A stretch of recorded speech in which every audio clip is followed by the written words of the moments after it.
The bright lights of the command deck dimmed as Commander Susan Miller leaned forward in her chair. The massive viewscreen showed a fleet of ships unlike anything humans had ever seen before. They looked like giant metal wasps, their hulls gleaming, with a coppery sheen that seemed to shift colors as they moved. "How many?" Susan asked, her voice steady despite the tension in the room. Lieutenant Greg Davis checked his readings. 27 vessels, Commander, all bigger than our ship. They're holding position just outside weapons range. Susan nodded. This was supposed to be a routine exploration mission. The Northern Star wasn't a warship. It was a scientific vessel, with a military escort. They were mapping systems at the edge of human space, not looking for a fight. Any response to our hails? Yes, Commander. They're transmitting now. The view screen flickered and revealed what could only be described as a giant insect. It had compound eyes that shimmered with intelligence, mandibles that clicked as it spoke, and a chitinous exoskeleton that seemed both natural and augmented with technology. "Attention, human vessel," the creature said, its voice translated through the ship's computers. "I am Admiral Kazartix of the Vespid Imperium. You have entered territory claimed by the rightful rulers of this galaxy. Surrender your vessel and prepare to be boarded." Susan straightened in her chair. "This is Commander Susan Miller of the Earth Alliance vessel Northern Star. We are on a peaceful mission of exploration. We were unaware this region was claimed by any species." The alien's mandibles clicked rapidly, perhaps their version of laughter. "Ignorance is no excuse. The Vespid Imperium has conquered 17 spacefaring species. We are the apex predators of this galaxy. Your kind will be the 18th to bow before us." Susan glanced at Jack Bennett, the ship's xenoanthropologist. He gave a small shrug. They had encountered 6 other alien species since humans began exploring space 30 years ago, but none had been hostile. None had claimed to be conquerors. "Admiral Kazartix, we have no desire for conflict. I propose we establish diplomatic relations instead. Humans prefer cooperation to conquest." The alien's compound eyes seemed to flash. "Cooperation is for prey species. The strong rule, the weak serve. This is the natural order." Jack stepped forward. "Commander, may I?" Susan nodded. "Admiral," Jack said, "I am Jack Bennett, a student of alien cultures. In our studies of this region of space, we've noticed something interesting. Warning symbols left on several planets. The same symbols appear on worlds thousands of light years apart. Have your people encountered these?" The alien seemed surprised by the change in topic. "Of course. The markings of the defeated. The final warnings of species that could not stand against us. They are trophies of our conquests." Jack shook his head. "That's interesting because according to our carbon dating, those symbols are over 50,000 years old, long before either of our species reached the stars." Susan watched the alien's reaction carefully. There was a moment of hesitation. "Your dating methods are flawed," Kazartix said finally. "It matters not. You have 1 Earth day to prepare for surrender. After that, we will demonstrate our power." The transmission cut off. Susan turned to her crew. "Options? We could run," Greg suggested. "The Northern Star is fast." "And lead them back to human colonies?" "No." Susan shook her head. "Jack, tell me more about these warning symbols." Jack pulled up images on a side screen. They showed stone pillars and massive metal plates embedded in mountainsides on different planets. Each bore similar markings, geometric patterns, astronomical charts, and pictograms showing what appeared to be explosions. "We've found these on 7 planets so far. They're always in prominent locations, always made of materials designed to last millennia, and they always include star charts pointing to the same region of space." "Earth?" Susan asked. "No, that's the strange part. They point to a star system about 100 light years from Earth. We haven't explored it yet." Susan frowned. "Get me everything we have on these warnings and contact Earth Command. They need to know we've made first contact with a hostile species." The next 12 hours were busy. While the ship maintained its position, Susan organized teams to analyze the warning symbols and prepare defensive strategies. Earth Command was 8 light days away, meaning they wouldn't receive Susan's message for over a week. They were on their own. Jack worked through the night comparing the warning symbols to linguistic patterns known from other alien species. By morning, he had a breakthrough. "Commander, look at this," he said, pointing to his screen. "When we first found these symbols, we thought they were warnings left by extinct civilizations. But I think we were reading them backward." "What do you mean?" "They're not saying, 'Danger came from here.' They're saying, 'Danger should not go here.' These aren't records of destruction, they're quarantine markers." Susan studied the images. "Quarantining what?" "I'm not sure. But look at this part." Jack pointed to a series of symbols. "This appears over and over. If I'm right, it translates roughly to the quiet ones who speak with fire." Before Susan could respond, alarms blared throughout the ship. Greg's voice came over the comm system. "Commander, to the bridge. The Vespids are moving." By the time Susan reached the bridge, the situation had worsened. 3 Vespid ships had broken formation and were heading toward a small human mining outpost 2 light hours away. "They're ignoring our hails," Greg reported. Susan's jaw tightened. "How many people at that outpost?" 47 miners. "Warn them. Tell them to evacuate immediately." "Already did. They've got 2 shuttles. They're launching now." On the screen, they watched as the Vespid ships approached the small outpost. There was a flash of light, and the outpost exploded in a ball of fire. "The shuttles?" Susan asked, her voice tight. Greg checked his readings. "One got away, the other—" He didn't need to finish. The main view screen flickered, and Admiral Xartix appeared again. "A demonstration of our power," the alien said. "Next time it will be your ship. Surrender now." Susan's hands gripped the arms of her chair. "You just killed innocent people. Casualties of natural selection. The strong survive. The weak perish. What is your decision, Commander?" Susan looked around at her crew. She saw anger, fear, and determination in their eyes. Then she looked back at the alien. "Admiral, let me tell you something about humans. We've spent most of our history fighting each other. We've developed weapons that could destroy our entire planet. We've faced extinction multiple times, but we're still here." She leaned forward. "We don't record our history to celebrate conquest. We record it as a warning to ourselves about what we're capable of. If you force this conflict, you'll learn why other species left warnings about us across the galaxy." For the first time, the Admiral seemed uncertain. "You have 1 Earth day to leave this system," Susan continued. "After that, we will respond to your aggression. And unlike you, we don't target civilians." She signaled Greg to cut the transmission. The bridge was silent for a moment. Then Jack spoke up. "Commander, do you think they'll leave?" Susan shook her head. "No, I think we just started humanity's first interstellar war." She turned to her communications officer. "Send another message to Earth Command. Tell them we need everything they can send." As the crew rushed to prepare for what was coming, Susan stared at the warning symbols on Jack's screen. All this time, humans had thought they were learning about long-dead alien civilizations. But what if they were reading their own warning? Labels, placed by species who recognized what humanity could become long before humans did themselves? Dr. Laura Peterson wiped sweat from her forehead as she carefully brushed dirt from the ancient stone marker. The sun beat down on the dig site, making the air shimmer with heat.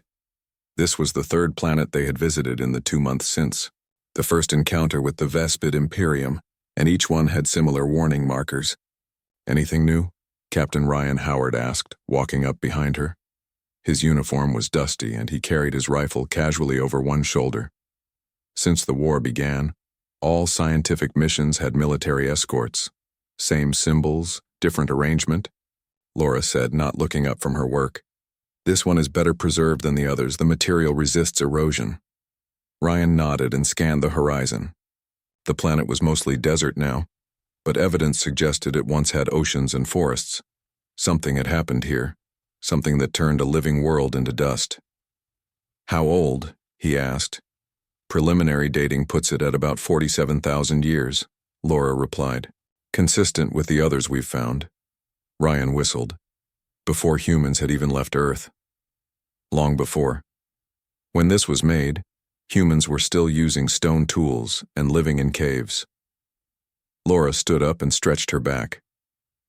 Whatever species made, they were advanced enough for interstellar travel while our ancestors were still figuring out fire. Ryan studied the towering stone pillar. It was at least 20 feet tall and covered in intricate carvings. At the top was a familiar symbol, a spiral galaxy with a specific arm marked. The warnings always point to the same region of space? He asked. Laura nodded. Always.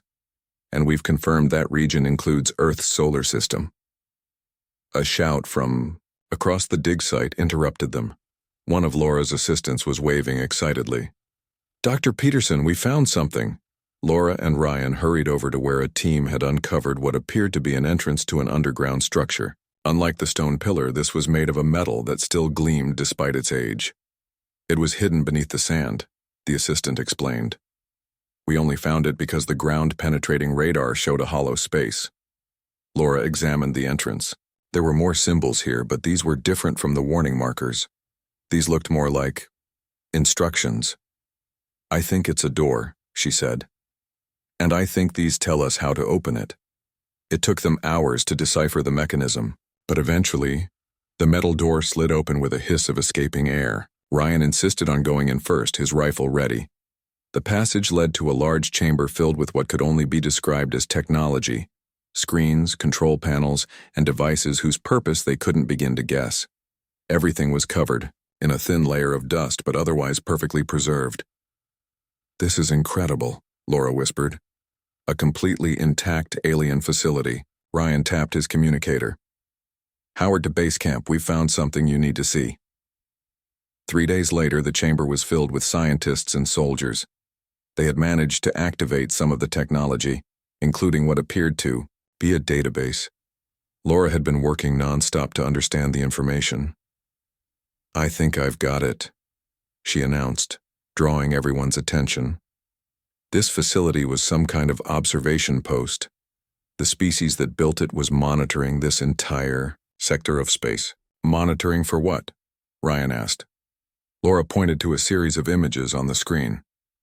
For signs of intelligent life, specifically for signs of certain types of development patterns. She pulled up what looked like a timeline. See this? It shows the development of various species they were observing. When a species reached certain technological milestones, they were classified. Classified how? Into categories.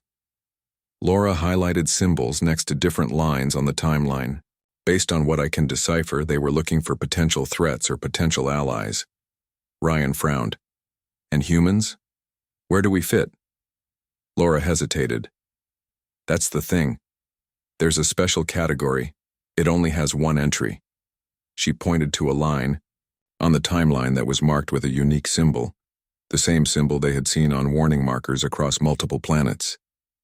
Us, Ryan said quietly. Laura nodded. Us. But not because we were advanced. Remember, these observations were made tens of thousands of years ago. Humans weren't a technological threat then. Then why? Before Laura could answer, alarms blared. Throughout the facility, Ryan's communicator crackled to life. Captain, Vespid ships entering the system. 3 cruisers heading straight for us. Ryan swore. How did they find us? Doesn't matter. We need to evacuate, Laura said, already downloading as much data as she could from the alien database. I need 10 more minutes with this system. You've got 5, Ryan said, then turned to organize the evacuation. The ground shook as the first Vespid bombs hit the surface somewhere in the distance.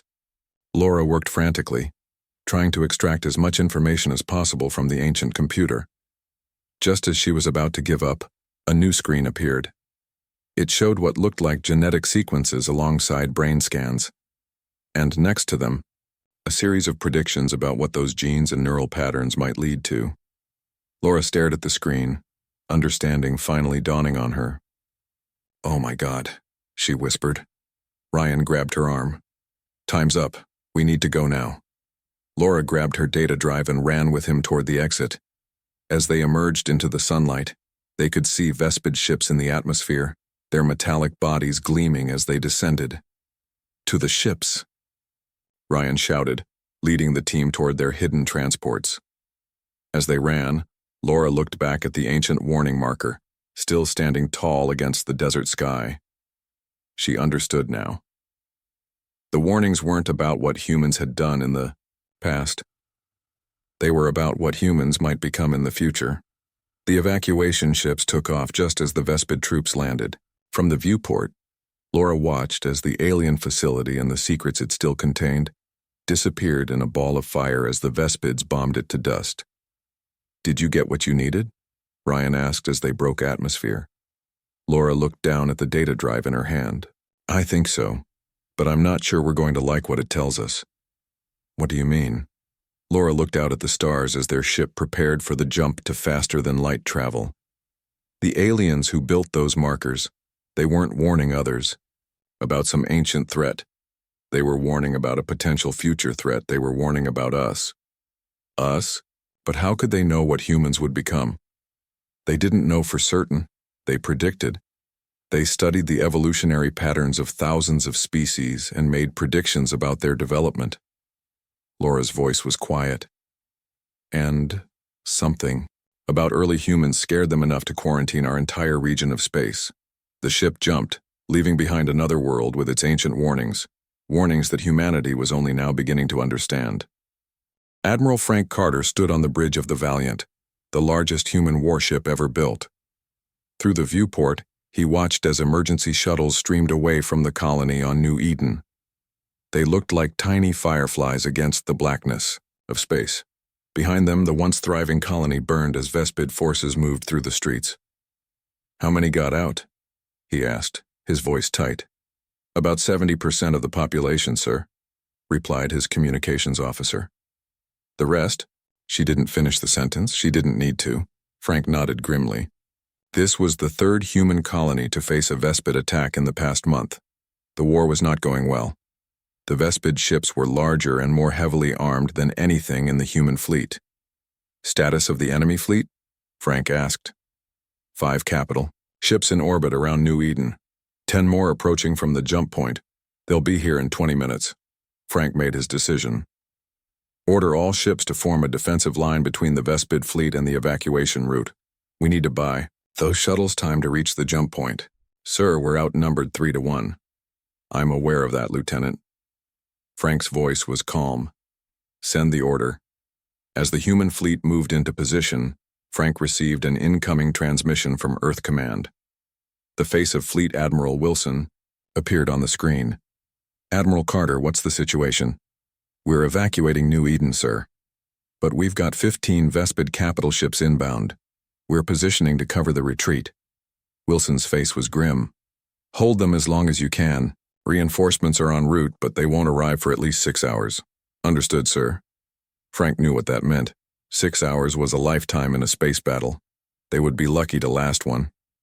"There's something else," Wilson said. "Lieutenant, West from Intelligence has decrypted more of the data from that alien facility. She's being transferred to your ship. Listen to what she has to say." "With all due respect, sir, I'm about to fight a battle. This may help you win it." Wilson out. The screen went dark. Frank turned to his tactical officer. "Status of the evacuation?" "First wave of shuttles will reach the jump point in 15 minutes. Last wave in 45. "And the Vespid fleet?" 20 minutes out, sir." It was going to be close. Lieutenant Alice West arrived on the bridge just as the first Vespid ships came into firing range. She was young, with short brown hair and eyes that looked like they hadn't slept in days. "Lieutenant West reporting, sir," she said, saluting Frank. "This isn't a good time, Lieutenant," Frank replied, watching as his ships formed a defensive line. "Sir, I have information that might help us fight the Vespids." She held up a data pad. "It's from the alien facility. Dr. Peterson sent it to me before her team was attacked." Frank glanced at her, then back at the approaching enemy fleet. "Make it quick," Alice nodded. The aliens who built the warning markers were studying evolutionary patterns. They classified species based on how they evolved and what that might mean for their future development. And humans? How did they classify us? That's just it, sir. We were put in a category by ourselves. The data calls us evolutionary anomalies. Frank frowned. What does that mean? Most intelligent species evolved as prey animals. They developed intelligence as a defense against predators. They learned to hide, to run, to work together for protection. Alice showed him a series of alien species on her datapad. Even the Vespids evolved from hive insects. They were prey for larger creatures before they developed tools and societies. And humans? We're different. We evolved as pursuit predators. We weren't the biggest or the strongest, but we could track prey for days. We could think ahead, set traps, plan. Most importantly, we never stopped. We just kept coming until our prey collapsed from exhaustion. Frank was about to respond when the tactical officer called out, "Vespid ships in range! They're powering weapons." "All ships, defensive formation Delta," Frank ordered. "Prepare to engage." The space between the fleets lit up with weapons fire. Human ships darted and weaved, trying to avoid the heavier Vespid weapons while the evacuation. Shuttles raced for the jump point. "Continue, Lieutenant," Frank said, watching the battle unfold. Alice nodded. The aliens who built the facility predicted that if humans ever reached space, we would be fundamentally different from other species. We wouldn't think like them. We wouldn't fight like them. "Sir," the tactical officer called. 2 of our destroyers are hit. Vespid cruisers are breaking through our line. Frank made a quick decision. "Order the Swift and Dagger to execute Attack Pattern Omega." The crew looked at him in shock. Attack Pattern Omega was considered a suicide run. It involved ships deliberately allowing themselves to be hit so they could get close enough to deliver their full payload directly to an enemy's weak points. "Sir, do it," Frank ordered. As they watched, 2 human destroyers broke formation and accelerated toward the Vespid ships. They took heavy damage but kept going, closing to point-blank range before unleashing everything they had. 2 Vespid cruisers exploded in brilliant flashes of light. The human ships did not return. Alice watched the display with wide eyes. This is exactly what the aliens predicted. This is why they quarantined us. "What do you mean?" Frank asked, even as he ordered his remaining ships to adjust their formation. "Sir, no prey species would sacrifice its members like that. It goes against their evolutionary instincts, but humans..." She paused. "We're the only known species that evolved through constant warfare, not just against nature but against ourselves. We've been fighting and killing each other for our entire history." On the tactical display, more Vespid ships were approaching. They moved in rigid formations, their tactics predictable and methodical. "The evacuation shuttles?" Frank asked. "First wave has reached the jump point. Last wave still 30 minutes out." Frank studied the enemy formation. "The Vespids fight like they've never faced a real challenge. They expect us to retreat to protect ourselves, because that's what prey does," Alice said quietly. Frank was silent for a moment. Then he turned to his weapons officer. "Prepare all remaining nuclear missiles." The officer hesitated. "Sir, we agreed not to use nuclear weapons in space combat." The treaty was with other human governments," Frank said sharply. "These aliens are slaughtering our people. Prepare the missiles." As the crew scrambled to obey, Frank turned back to Alice. "What else did the alien data say about humans?" Alice looked down at her pad. "It said that humans were unique because they had the capacity for both extraordinary cooperation and extraordinary violence. It said that if we ever reached the stars, we would either be the greatest allies or the most terrible enemies any species could imagine." Frank watched as the Vespid fleet continued its advance, still in the same rigid formation. They had no idea what was coming. "Tell the evacuation shuttles to accelerate to emergency speed," he ordered, "and tell all remaining ships to prepare for Attack Pattern Theta." Attack Pattern Theta had never been used outside of simulations. It required ships to deliberately take damage to their outer hulls while positioning for a coordinated strike. As the orders went out, Frank looked at the young lieutenant. The aliens who left those warnings, they weren't warning others about some ancient threat from the past. Alice nodded. No, sir. They were warning about what humans might become if pushed too far. Frank turned back to the viewport, watching, as his ships moved into position for an attack the Vespids would never expect. Well, he said quietly, they're about to find out. General Diana Murphy stood in the war room beneath Earth's North American Defense Command. The large table in the center displayed a holographic map of known space, with red markers showing Vespid-controlled systems and blue showing human territories. There were far too many red markers. 3 months since New Eden, she said, studying the map. What's our status? Professor Paul Garcia, the civilian historian who had been brought in as an advisor, pointed to several points on the map. We've lost 7 colony worlds. The Vespids have established bases here, here, and here, but their advance has slowed. Diana nodded. After the battle at New Eden, where Admiral Carter had used nuclear weapons in space combat for the first time in human history, the war had entered a new phase.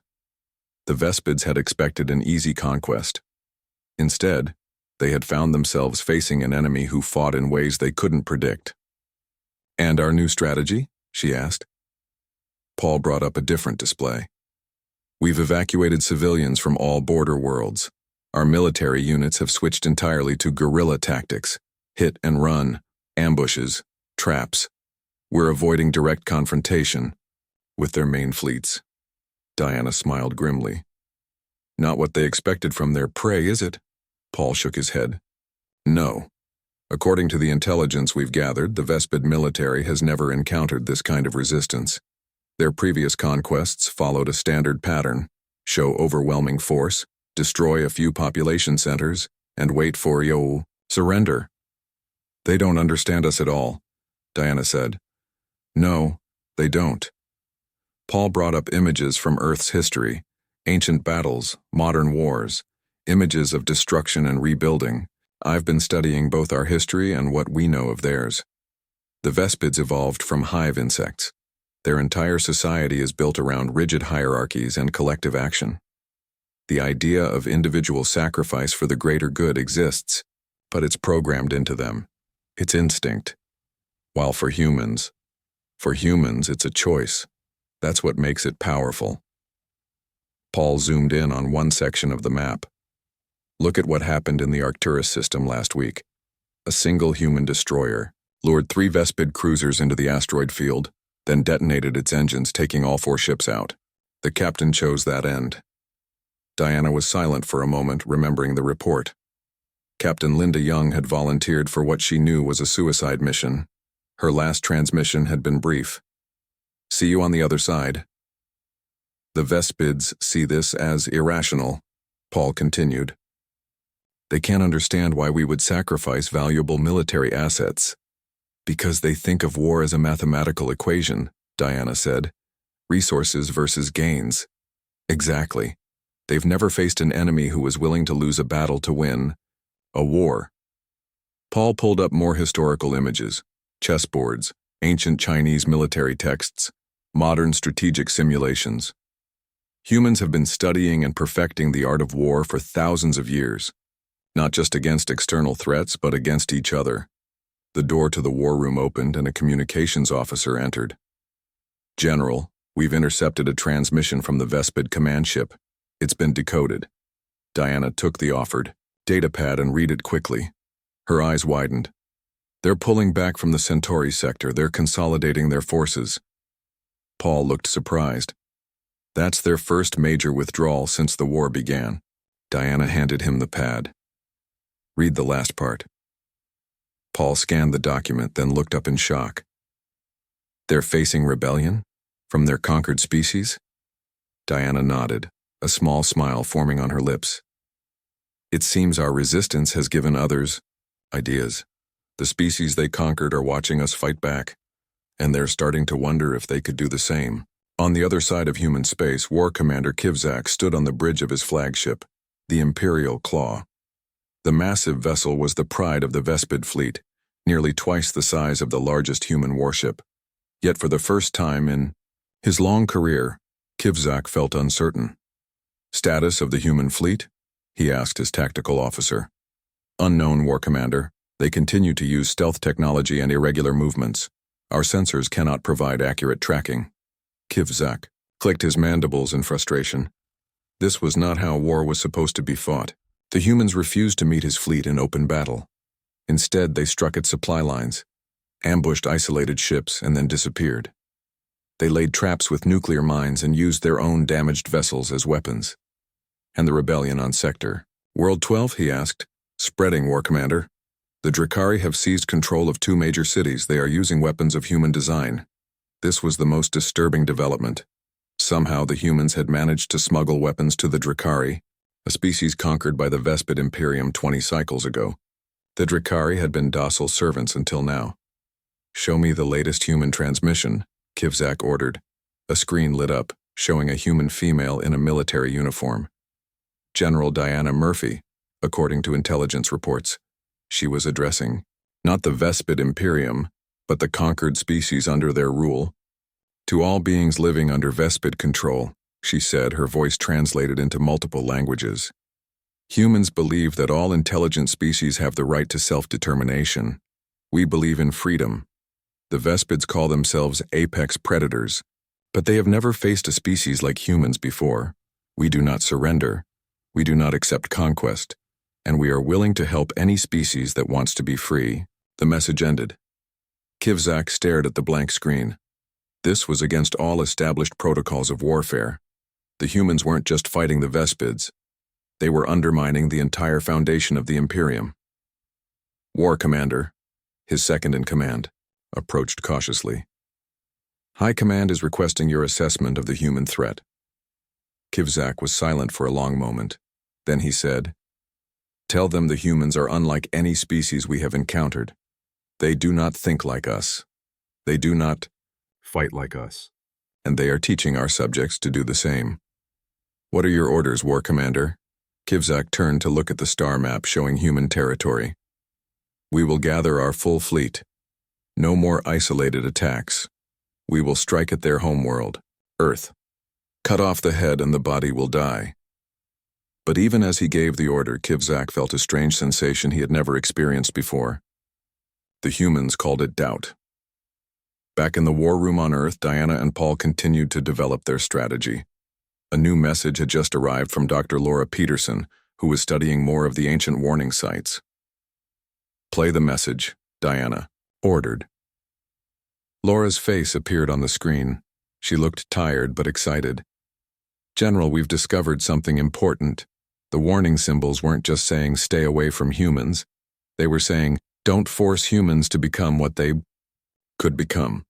The ancient aliens who studied us saw our potential for violence, yes. But they also saw something else, our potential for change, for adaptation. Paul leaned forward. What are you saying, Doctor? I'm saying that the warnings weren't meant to protect other species from us. They were meant to protect us from being forced to become the very thing the galaxy feared, a species that had mastered the art of war like no other. Diana looked at the map, at the growing number of rebellion points in Vespid territory, at the slowly expanding blue areas where humans were reclaiming lost ground. Well, she said quietly, it's too late for that warning now. The space station hung in the emptiness between 2 star systems, its neutral territory chosen carefully for the peace talks. President Olivia Ross looked out the viewport at the massive Vespid ship docked on the opposite side of the station. It had been 6 months since the Battle of Sol, where the combined human fleet had stopped the Vespid invasion of Earth at terrible cost. Now, finally, both sides had agreed to talk. Are you ready, Madam President? Ambassador Eric Johnson asked. He had spent the last month preparing for this negotiation. Olivia nodded. As ready as anyone can be to meet with the species that tried to conquer us.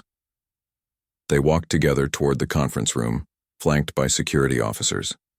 The hallway was larger than standard human dimensions to accommodate the Vespid's larger size. The air had been adjusted to a mixture that both species could breathe comfortably. Remember, Eric said quietly, their new leader requested this meeting personally. Intelligence suggests there's been a significant shift in their government after their losses. Let's hope so, Olivia replied. I'm tired of reading casualty reports. The doors to the conference room slid open. Inside, 3 Vespids waited, They stood nearly 7 feet tall, their insectoid bodies covered in a chitinous exoskeleton that gleamed under the lights. The one in the center wore elaborate decorations that marked it as their leader. President Olivia Ross, it said, its voice translated through a device on its thorax. I am Elder Imperator Tixvac. I appreciate your willingness to meet. Olivia stepped forward. I appreciate your initiative in requesting these talks, Elder Imperator.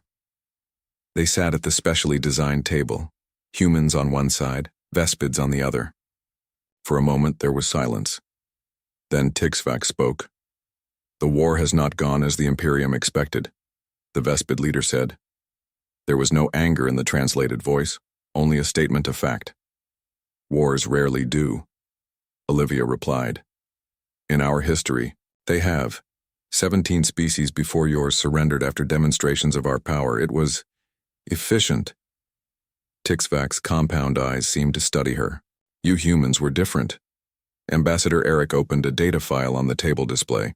Perhaps it would help if we explained why. Please do. Eric began showing images from human history, cave paintings of hunters, ancient battlefields, modern monuments to fallen soldiers, and finally, museums where weapons of war were displayed with solemn reverence. Humans have been fighting for as long as we've existed, Eric explained. Not just against nature, but against each other. We've nearly destroyed ourselves multiple times. Tixvac watched the images with what seemed like fascination. Yet you survived. We did more than survive, Olivia said. We learned. Each conflict taught us something, not just about how to fight better, but about why we should avoid fighting when possible. She nodded to Eric, who continued the presentation, now showing peace treaties, diplomatic meetings, and international cooperation efforts. Our history isn't a record of conquests, Eric said. It's a series of warnings to ourselves. Each weapon, in our museums, each monument to fallen soldiers, they're reminders of what happens when diplomacy fails. The Vespid leader was silent for a moment. Then it made a gesture and one of its assistants placed a small device on the table. It projected an image of one of the ancient warning markers. We found these across many worlds, Tixvac said. We believed they were left by weak species warning about threats like us. There was something like humility in the translated voice. We were wrong. Yes, Eric said. Those markers were left by a species that saw the potential future of the galaxy. They studied evolutionary patterns and made predictions. What they saw in early humans concerned them. Not because we were dangerous then, Olivia added, but because of what we might become if forced into conflict. They were right to be concerned. Tixvac made a sound that the translator didn't catch, or perhaps the Vespid equivalent of a sigh. The previous Imperator would not accept this, but I have seen your kind fight. You do not follow patterns. You sacrifice willingly. You adapt faster than any species we have encountered. The Vespid leader's mandibles moved in what might have been a gesture of respect. And most surprising of all, when you win, you offer peace instead of demanding surrender. Olivia smiled slightly. That's the most important lesson we learned. From our own history, Tixvac touched a control, and the holographic display changed to show the current state of the galaxy. Vespid territories in red, human in blue, and the numerous rebellions in Vespid space shown as flashing points of light. The Imperium is fracturing, the Vespid leader said simply. The species we conquered have seen how humans resist. They are following your example. And now you face a choice, Eric said carefully. Continue fighting on multiple fronts or change. Yes. Tixvac's compound eyes fixed on Olivia. What does humanity want from this peace? Olivia leaned forward. First, independence for any species that desires it. Second, a new galactic council where all intelligent species have an equal voice. And third, a joint effort to study and understand the ancient warnings, because if they were right about us, they might be right about other threats. The Vespid leader was silent for a long moment. The other Vespids clicked their mandibles to each other in their own language. Finally, Tixvac spoke again. For thousands of years, the Vespid Imperium has believed itself to be the apex predator of the galaxy. It has been difficult to accept that we were wrong. The translator conveyed a tone of resignation. but the evidence cannot be denied. We agree to your terms." 3 months later, Ambassador Eric Johnson stood with Dr. Laura Peterson at the edge of a newly constructed platform on a small, rocky world. Before them stood a massive stone pillar, similar to the ancient warning markers but newly made. Humans and Vespids worked side by side, carving symbols into its surface. "What exactly are they writing?" Eric asked. Laura smiled. "Not a warning exactly. More of an invitation." She pointed to the symbols taking shape. "It says that this region of space is now under the protection of an alliance of species who value independence and cooperation. It welcomes peaceful contact, but warns that aggression will be met with unified resistance." Eric nodded. "Do you think the ancients who made the original warnings would approve?" "I think they'd be surprised," Laura said. "They saw humanity's potential for violence and feared it. They couldn't have predicted that the same determination that makes us dangerous enemies would also make us valuable allies." Nearby, Elder Imperator Tixvac approached, accompanied by representatives from 3 formerly conquered species. The Vespid leader looked at the new marker. "We once believed that being the apex predator meant conquering others," Tixvac said, the translator conveying thoughtfulness. "Humans have taught us otherwise. True strength comes from adaptation and cooperation." Laura smiled. "That's the most important thing we learned from studying our own bloody history. We don't record it to celebrate conquest. We record it as a warning to ourselves about what happens when cooperation fails." As the sun set behind them, casting long shadows from the new marker, humans and aliens stood together. The ancient warnings had been right about humanity's potential. But they had only seen one possible future, the one where humans became the galaxy's most fearsome warriors. They had missed the other possibility, that humans, tempered by their own violent history, might become the galaxy's most determined peacemakers. Eric looked up at the stars, thinking about the journey that had brought them here. "The ancients left warnings about what we might become," he said quietly. "Now it's our turn to leave a different kind of message." "Yes," Laura agreed. "Not a warning, but a promise. Not a record of conquest, but an invitation to join something better." Together, they watched as humans and aliens continued their work, writing a new chapter in galactic history, one that had started with warnings but would continue with hope.